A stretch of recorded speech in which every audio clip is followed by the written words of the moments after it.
Bonjour, bienvenue dans ce deuxième module de formation dans laquelle on va voir en détail qu'est-ce que c'est que la location saisonnière et donc pouvoir ouvrir un petit peu son esprit sur ce qu'on peut faire grâce à ce type de location. Tout d'abord, qu'est-ce qu'on offre lorsqu'on fait de la location saisonnière? On offre toujours un logement meublé et fonctionnel, donc dans lequel où il y a tout le nécessaire pour pouvoir y dormir, pouvoir y manger, ça dépend le type de logement qu'on offre, mais en tout cas, il y a toujours au moins le minimum pour pouvoir y dormir. On peut également offrir des services qui sont liés au logement qu'on met en location saisonnière. Ça signifie, je sais pas moi, qu'on peut être guide pour les personnes qui désirent louer donc la maison, qu'on pourrait, je sais pas, louer notre véhicule, qu'on peut mettre un frigo, un petit bar frigo disponible, on peut faire le petit déjeuner, donc ça c'est fréquent, des personnes qui font le petit déjeuner, qui font des repas, qui vendent des repas, donc qui offrent le service de repas aux personnes qui viennent louer le bien. Et donc tous ces services-là peuvent faire partie donc, du logement qu'on met en location, partie du package global. Et ce type de location est toujours une location courte durée. Et quand on dit courte durée, ça peut durer, je sais pas, d'une heure par exemple, à plusieurs mois. Mais en tout cas, ce ne sont pas des contrats de bail qui durent d'une année, plusieurs années par exemple. Les types de logements qui fonctionnent en location saisonnière, il y a énormément de types différents. On pourrait très bien louer, comme moi, une petite maison, par exemple avec tout le nécessaire dedans, même si c'est pas en plein centre-ville. On pourrait louer un bateau. Moi, je connais des personnes qui louent donc voilà des bateaux, des péniches à différents endroits en location saisonnière. On peut louer qu'une partie du logement, une chambre, on peut louer même qu'une partie du logement d'une péniche, on pourrait aussi, ces péniches sont pas spécialement très grandes.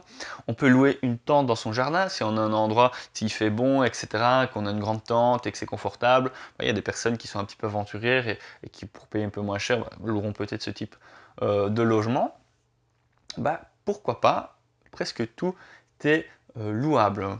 Pas même une aile de château, n'importe quoi, tant que les gens sont, donc tant que le logement est confortable, correspond à la description qu'on met donc ces différentes places de marché, et qu'il y a tout le nécessaire donc par rapport à ce que les locataires s'attendent. Et la dernière chose qui fait partie donc, de ce qu'on offre quand on fait de la location saisonnière, c'est tout simplement une bonne expérience. Souvent, les personnes ne viennent pas là juste pour passer une nuit, dormir et je sais pas, et pouvoir aller voir l'événement juste à côté.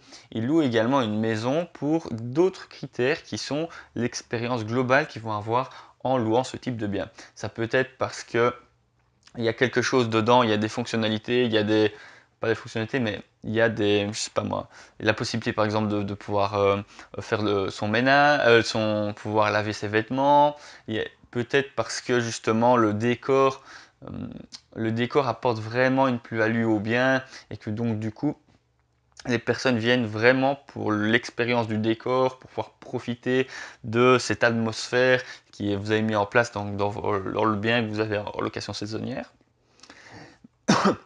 mais également peut-être avec le contact que vous pouvez avoir avec la personne. Moi, par exemple, je n'ai pas énormément de contact parce que j'ai automatisé certaines procédures de check-in et de check-out, mais il y a des personnes dans certains logements location saisonnière qui coûtent plus cher, qui offrent voilà, plus de contacts et ça fait partie de l'expérience globale que les personnes viennent rechercher en louant ce type de bien. Il faut toujours penser à une expérience globale que l'on offre aux locataires qui désirent venir louer sa maison. Il faut toujours se demander qu'est-ce qu'ils attendent et qu'est-ce qu'ils voudraient pour être contents d'avoir loué ce type de location.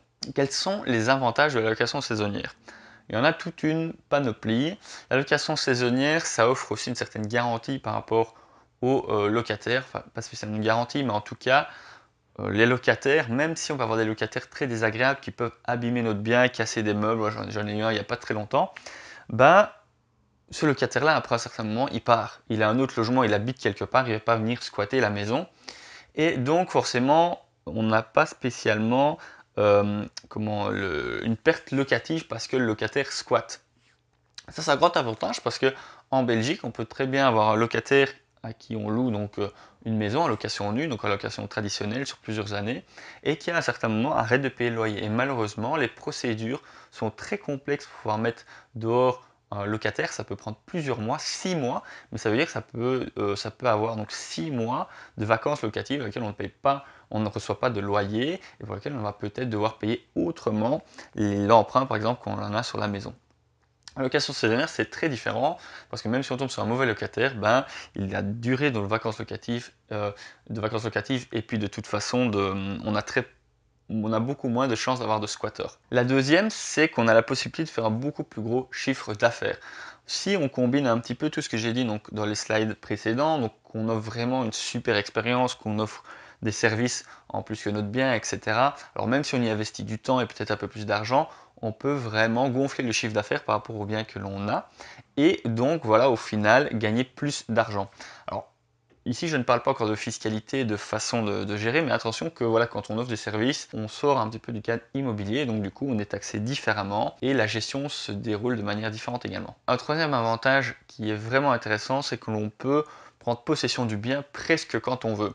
C'est-à-dire qu'on gère notre agenda, et si à un moment donné, je sais pas, on a acheté une petite maison par exemple en Espagne ou dans le sud, ou même dans les Ardennes, bon, moi je suis avec les Ardennes, mais les Ardennes belges par exemple, alors qu'on habite à Bruxelles, bah si à un moment donné, pour les vacances d'été, quand il fait bon, on a envie de profiter un petit peu du vert des Ardennes, eh ben on peut très bien se réserver une semaine dans l'agenda et dire bah voilà que là on y va en famille, et donc on profite du bien, et en plus le bien nous rapporte de l'argent donc le reste de l'année, donc il s'auto-paye, il nous fait gagner de l'argent, et en plus on peut en profiter pendant les vacances. Ce qui est impossible avec la location nue traditionnelle. Avec la location saisonnière, on a également plus de garanties d'être payé. Si on passe par différentes places de marché, les places de marché souvent ne bloquent les dates et ne réservent les dates dans notre calendrier, notre agenda, que lorsqu'elles ont reçu l'argent.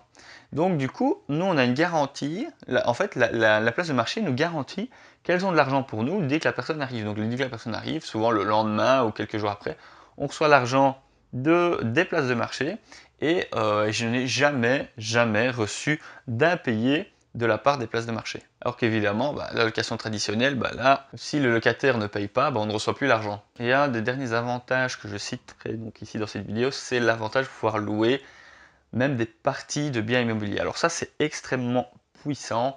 C'est pour ça que les personnes qui désirent voilà, débuter un petit peu dans le même immobilier, même si c'est difficile d'être légalement autorisé de faire ce type de location, si les personnes voilà, ont des difficultés financières pour pouvoir démarrer, moi je conseille de pouvoir démarrer en location saisonnière quelques mois, même 6 mois, même un an, peut-être pas d'y rester parce que ça sera difficile voilà, de s'adapter par rapport aux nouvelles réglementations. Mais néanmoins, avoir par exemple un logement et de pouvoir louer une chambre inhabitée à n'importe quel voyageur qui déciderait de découvrir la région permet vraiment de pouvoir donc récupérer de l'argent du bien que l'on paye tous les mois parce qu'on a un emprunt dessus, et de pouvoir donc économiser, pouvoir investir dans d'autres biens ou pouvoir tout simplement améliorer son confort de vie. Et ici dans le slide, je montre que l'on pourrait très bien donc louer, par exemple, que l'on peut très bien louer notre grenier aménagé en chambre à n'importe quelle personne qui désire venir découvrir la région, ou venir louer une cabane aménagée, par exemple, dans les arbres que l'on a dans son jardin. Le sixième avantage, c'est qu'on peut trouver facilement des locataires. Vous savez, ça c'est à nuancer, ça dépend évidemment de où se trouve la maison ou le bien que vous mettez en location saisonnière. Si il y a beaucoup de centres d'intérêt qui intéressent les étrangers ou des travailleurs, peu importe, là vous allez, si vous les mettez sur différentes places de marché, vous allez risquer d'avoir de la demande. Et donc les demandes vont tomber toutes seules, ça va être les sites qui vont vous l'apporter, vous ne devrez pas remettre des annonces continuellement, vous ne devrez pas vérifier le profil des personnes qui viennent voir le bien, vous ne devrez pas faire des visites comme, euh, comme pour des locations traditionnelles, parce que ce sont les places de marché avec les photos et les descriptions qui s'occupent de faire la promotion de votre bien à votre place, et en plus de pouvoir donc bloquer l'argent pour que vous soyez sûr de toucher l'argent. Donc quelque part, c'est plus facile de trouver des locataires en location saisonnière lorsqu'on a un bien donc, qui a de l'attrait, évidemment. Si on achète en plein milieu de la campagne où il y a voilà, personne qui désire venir en vacances ou découvrir la région, on va avoir du mal à trouver des locataires. Donc voilà, c'est cette facilité de gestion de pouvoir trouver des locataires qui est plus intéressante que de la location nue. Un dernier avantage qui est extrêmement interdit, évidemment, c'est pour les personnes qui font du noir. Ces personnes-là, les personnes qui ont du noir en Belgique, donc de l'argent pas taxé, donc c'est pas bien, attention, ces personnes-là, elles auront des difficultés de pouvoir utiliser l'argent qu'elles font au black. Pourquoi? Parce que tout simplement, s'ils dépensent trop cet argent, par exemple, je sais pas moi, dans des billets d'avion ou dans une nouvelle voiture, etc., le fisc verra que ces personnes-là vivent avec un niveau de vie plus élevé que les revenus qu'ils ont réellement, et donc il y aura un contrôle.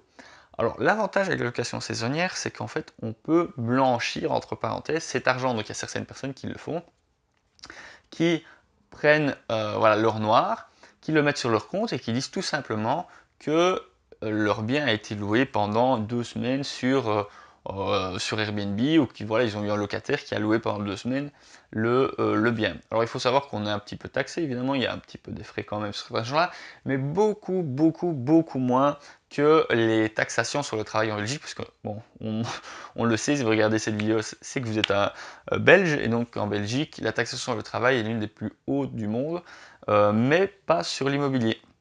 Donc le fait de dire que c'est des revenus immobiliers, on sera peut-être taxé à 15%, alors que sinon on aurait pu dû donner voilà, beaucoup, beaucoup plus. Alors ça permet de blanchir l'argent, et donc du coup, cet argent-là qui arrive sur le compte, ben, on peut l'utiliser pour faire ce que l'on veut. Mais c'est interdit de faire du noir, évidemment. Quand est-ce que c'est intéressant de faire de la location saisonnière? Pour moi, faire de la location saisonnière, c'est intéressant lorsqu'on désire valoriser sa propre location, donc, sa propre habitation, sa habitation personnelle.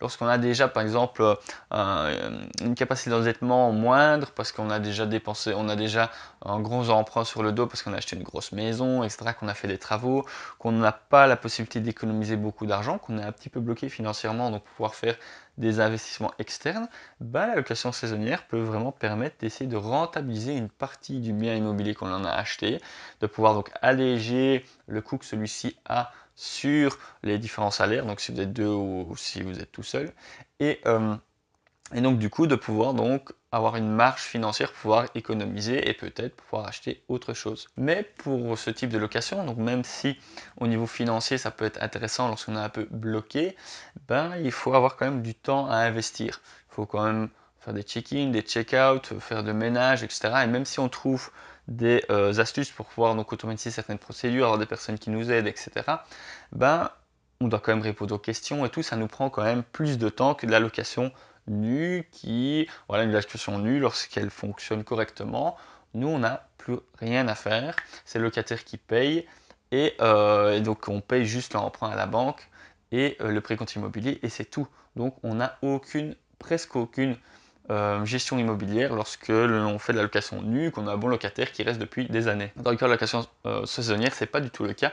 On a beaucoup de choses à devoir s'occuper, surtout si on désire avoir une rentabilité élevée. C'est également très intéressant lorsque notre bien immobilier que l'on désire mettre en location est proche de centres d'intérêt qui amènent voilà, pas mal d'influence, que ce soit bah, voilà, de personnes qui désirent louer des biens dans cette région-là.